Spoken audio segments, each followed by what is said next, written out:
মা, আমি এখানে 3 দিন ধরে খায় না খেয়ে লুকায় আছি। কি বললেন? আপনি 3 দিন যাবত এখানেই লুকিয়ে আছেন? বাবা, আপনি কি বাচ্চা মানুষ যে আপনি এখানে লুকিয়ে আছেন? আপনাকে কোথায় কোথায় খুঁজেছি আপনার কোনো ধারণা আছে? আত্মীয় স্বজনের বাড়ির সমস্ত খোঁজা শেষ, আপনি কোথাও যাননি, আপনি এখানে লুকিয়ে আছেন।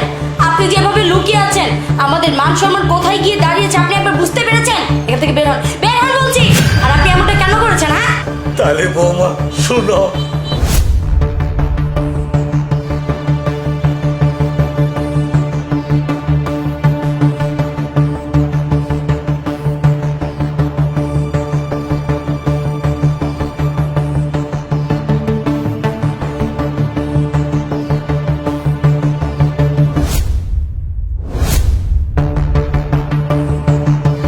আমার আর একটুও ভালো লাগছে না।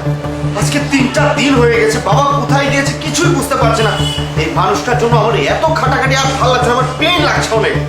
আমারও তো সেম অবস্থা। আত্মীয় স্বজনদের বাড়ির সব জায়গায় খোঁজ নিয়েছি, কোথাও বাবা যায়নি। বাবা গেলটা কোথায় বলো তো? আচ্ছা, বাবার তো রোড অ্যাক্সিডেন্ট হয়ে যায়নি? আরে সেটা তো বলতে পারবো না, কিন্তু আমি আগে থেকে চিন্তা করেছিলাম যে বাবাকে বৃদ্ধাশ্রমে রেখে আসবো। এই বৃদ্ধ মানুষটা আমার কোনো কাজে আসে না, বসে বসে আমার অন্য ধ্বংস করছে। তুমি একদম আমার মনের কথা বলেছো, আমিও সেটাই সিদ্ধান্ত নিয়েছিলাম। আর তাছাড়া বাবা এই বাড়িতে থাকলে এই রুমটা দেখো, এই রুমটা উনি দখল করে রাখে। এই রুমটা যদি আমরা ভাড়া দিতে পারি মাসে মাসে কিছু টাকা আসবে, আমাদেরই তো হচ্ছে সংসার উন্নতি হবে, তাই না? হ্যাঁ সেটা ঠিক, কিন্তু কোথায় গেল মানুষটা অন্তত?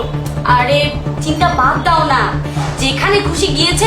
যদি মারা গিয়ে থাকে আমাদের জন্য সুবিধা হয়েছে, কেউ আর আমাদেরকে দোষারোপ করতে পারবে না। বাবা তো ইচ্ছা করেই চলে গিয়েছে, তাই না? আমাদের কোনো দোষ থাকলো না। ঠিক আছে, আমার অফিসে টাইম হয়ে গিয়েছে, আমি যাচ্ছি। ঠিক আছে, যাও। ঠিক আছে, আমি সবকিছু বুঝতে পেরেছি, আপনি বের হন, বের হন বলছি। হ্যালো, কোথায় তুমি? তোমার অফিসে যেতে হবে না, তাড়াতাড়ি বাসায় এসো, বাবাকে পেয়েছি। আরে কি হলো? বাবা তুমি এখানে? আর তুমি কোথা থেকে আসলে? আর 3 দিন কোথায় ছিলে তুমি? বাবা, আমি তো করে পরীক্ষা করার লাগে খায় না খাইয়া 3 দিনে খানের নিচে পলাই আসছিলাম। আমি নিজ কানে বলছি, বাবা তুই আমার নিজের সন্তান হয়ে আমার ভালোবাসাস না। আর ওই পরের বেটি, ও তো সবসময় আমার নামে কুদুয়া করে। আমি বুঝে গেছি আমি কেন তাড়াতাড়ি মরি না। বাবা তুই আমার রক্তের সন্তান, তুই আমার একমাত্র সন্তান। আমি তোর সুখের লাগে কত কষ্ট করে দান করছি, জমি করছি, ব্যাংকে টাকা রাখছি। আর তুই তোর বইয়ের কথায় তুই আমার দেখতে পারিস না। আমার এই বয়সে বৃদ্ধাশ্রমে রাখে আমি। বাবা বাবা যেদিন তুই সন্তানের বাবা হবি না, এদিন তুই তার ভাবি তোর সন্তান যদি তোর বৃদ্ধ বয়সে এইভাবে জ্বালা যন্ত্রণা করে বৃদ্ধাশ্রমে রাখা তখন তোর কেমন লাগবো? আর তুই কি কইছস আমি যাতে তাড়াতাড়ি মরে যাই, তাই না বাবা? আরে আমি বললে তো তুই এইসব সম্পত্তির মালিক হবি, সুখে দুঃখে খাবি, কিন্তু একবারও বাবার কথা মনে করস নাই। এই জন্মদাতা বাবা যদি তোর জন্ম না দিত তুই পৃথিবীতে আইতি না। বুঝতে পারছি বাবা, সম্পত্তির লোভে তুই রক্তের সম্পর্কের ছিন্ন করছস বাবা। আমি আর এই বাড়িতে থাকতে চাই না, যে বাড়িতে আমার সন্তান আমার এই বয়সে ভালোবাসে না, বিশ্বাস করে না। তাইলে তোরা এই বাড়িতে থাক, আমি চলে যাব। বাবা বাবা প্লিজ বাবা, তুমি আমাকে মাফ করে দাও।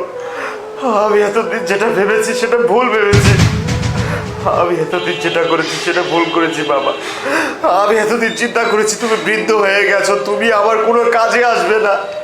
তুমি যদি আমার বাসায় থাকো তাহলে আমারটা খাবে পড়বে, আমার অর্থ সম্পদ তুমি নষ্ট করবে। তাই ভেবেছিলাম তোমাকে আমি বৃদ্ধাশ্রমে দিয়ে আসবো। বাবা বিশ্বাস করো, তখন আমার মাথায় একবারও এই চিন্তাটা আসেনি। তুমি আমাকে জন্ম দিয়েছো, আমাকে সেই ছোট থেকে লালন পালন করে আদর ভালোবাসা স্নেহ দিয়ে আমাকে বড় করেছো তুমি। আমি যখন ছোট ছিলাম তুমি তোমার এই কাঁধে তোমার এই কাঁধে আমাকে নিয়ে ঘুরেছো তুমি, অথচ সেই তুমিটাকে আজকে আমি আমার নিজের কাঁধের বোঝা মনে করছি। কিন্তু সেই দিন তো তুমি আমাকে বোঝা মনে করেনি, তুমি আমাকে নিয়ে উৎফুল্ল ছিলে, তুমি হাসি খুশিতে চলেছ। বাবা আমি ভুলে গিয়েছিলাম তোমার আদর ভালোবাসার কথা। বাবা প্লিজ, বাবা আমি তো তোমার ছেলে, আমি তোমার কোলাঙ্গার ছেলে, আমাকে একটা বার সুযোগ দাও বাবা। তুমি আমার প্রতি যতটা ভালোবাসা স্নেহ আদর দিয়েছো, আমি জানি কোনো দিনও আমি সেটা দিতে পারবো না, কিন্তু আমি তোমাকে কথা দিচ্ছি আজকের পরে আমি তোমাকে কোনো দিনও অবহেলা করবো না। ঠিক আমার নিজের সন্তানের মতো তোমাকে আমি দেখবো, কারণ তুমি আমার বাবা।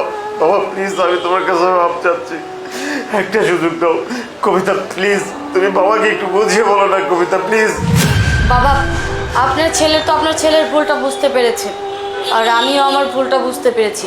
প্লিজ বাবা আপনি আমাদেরকে মাফ করে দিন, আপনাকে এ বাড়ি থেকে কোথাও যেতে হবে না, আর ওই ধরনের চিন্তা ভাবনা আমার আর কোনো দিন আসবে না মাথায়।